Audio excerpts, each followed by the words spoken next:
4000 kilometre தொலைவுக்கு செல்லும் ஏவுகணை. அடுத்தடுத்து அதிர்ச்சி கொடுத்த ஈரான், திகைத்த அமெரிக்கா.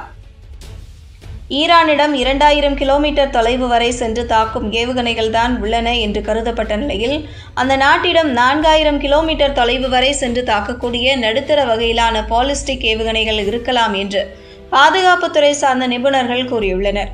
இந்திய பெருங்கடலில் உள்ள டியாகோ கார்சியா தீவை குறிவைத்து ஈரான் தாக்குதல் நடத்திய நிலையில், அந்த நாட்டின் உண்மையான பலம் குறித்து கேள்விகள் எழுந்துள்ளன. ஈரான் மீது அமெரிக்கா கடந்த பிப்ரவரி மாதம் 28ஆம் தேதி வான்வழி தாக்குதல் நடத்தியது. அமெரிக்காவின் தாக்குதலில் ஈரான் உச்சத்தலைவர் அயதுல்லா அலி கமேனி கொல்லப்பட்டதால் கோபத்தின் உச்சிக்கே சென்ற ஈரான், அமெரிக்காவை பழி தீர்க்காமல் விடமாட்டோம் என கூறி தாக்குதலை முன்னெடுத்தது. ஈரான் மீதான தாக்குதலுக்கு பதிலடியாக வளைகுடாவில் உள்ள அமெரிக்க இராணுவ தளங்களை ஈரான் தாக்கி வருகிறது. 3 வாரத்திற்கு மேலாக இந்த போர் நீடித்து வரும் நிலையில், யாரும் எதிர்பாராத விதமாக ஒரு சம்பவத்தை செய்துள்ளது ஈரான். அதாவது, இந்திய பெருங்கடல் நடுவில் அமைந்துள்ளது டியாகோ கார்சியா தீவு. இது சாகோஸ் தீவு கூட்டத்தின் மிகப்பெரிய தீவாகும்.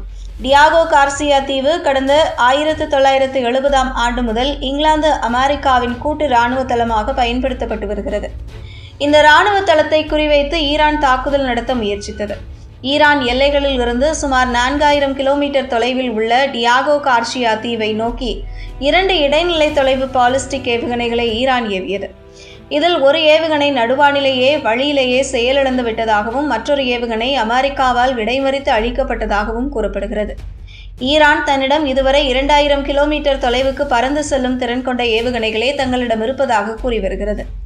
இந்த சூழலில்தான் ஈரானிடம் 4000 கிலோமீட்டர் தொலைவுக்கு செல்லும் ஏவுகணை இருப்பது உண்மையானால், அந்த நாடு வெளி உலகத்திற்கு அறிவிக்காமல் ரகசியமாக இராணுவ பலன்களை வைத்திருக்கலாம் என்ற சந்தேகம் எழுந்துள்ளது. ஈரான் மீதான தாக்குதலுக்கு டியாகோ கார்சியா மற்றும் பேர்வோர்டில் உள்ள தங்களது இராணுவ தளங்களை பயன்படுத்த அமெரிக்காவுக்கு இங்கிலாந்து அனுமதி அளித்த நிலையில், ஈரான் இந்த தளங்களை நோக்கி ஏவுகணை வீசியிருக்கிறது. பாலிஸ்டிக் ஏவுகணையின் நடுத்தர வகை ஏவுகணையை ஈரான் சோதித்து பார்க்கலாம் என்று தெரிவிக்கிறது.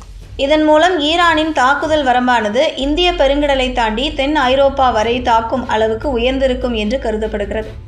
ஈரானிடம் 3000 முதல் 4000 கிலோமீட்டர் வரம்புள்ள ஏவுகணைகள் இருந்தால், லண்டன், பாரிஸ் போன்ற ஐரோப்பிய நகரங்களையும் தாக்க முடியும் என்று பாதுகாப்புத்துறை சார்ந்த நிபுணர்கள் கூறுகின்றனர். ஈரானின் இந்த தாக்குதலினால் அந்த நாட்டின் உண்மையான இராணுவ பலம் என்னவென்றே தெரியாத நிலை உள்ளது. ஏற்கனவே அமெரிக்காவின் F-35 போர் விமானத்தை ஈரான் தாக்கி உலக நாடுகளை திகைக்க வைத்த நிலையில், தற்போது 4000 கிலோமீட்டர் வரை செல்லும் ஏவுகணையை பயன்படுத்தி இருப்பது அமெரிக்காவுக்கு பெரும் சவாலாகவே அமைந்துள்ளது. இதற்கிடையே ஈரானில் தங்கள் இலக்குகளை அமெரிக்கா அடைந்திருப்பதால் போரை முடிவுக்கு கொண்டு வருவதாகவும் ட்ரம்ப் கூறியிருக்கிறார். மோதல் இன்னும் உக்கிரமடையுமா, இல்லை சண்டை நிறுத்தம் ஏற்படுமா என்பதை உலக நாடுகள் உன்னிப்பாக கவனித்து வருகின்றன.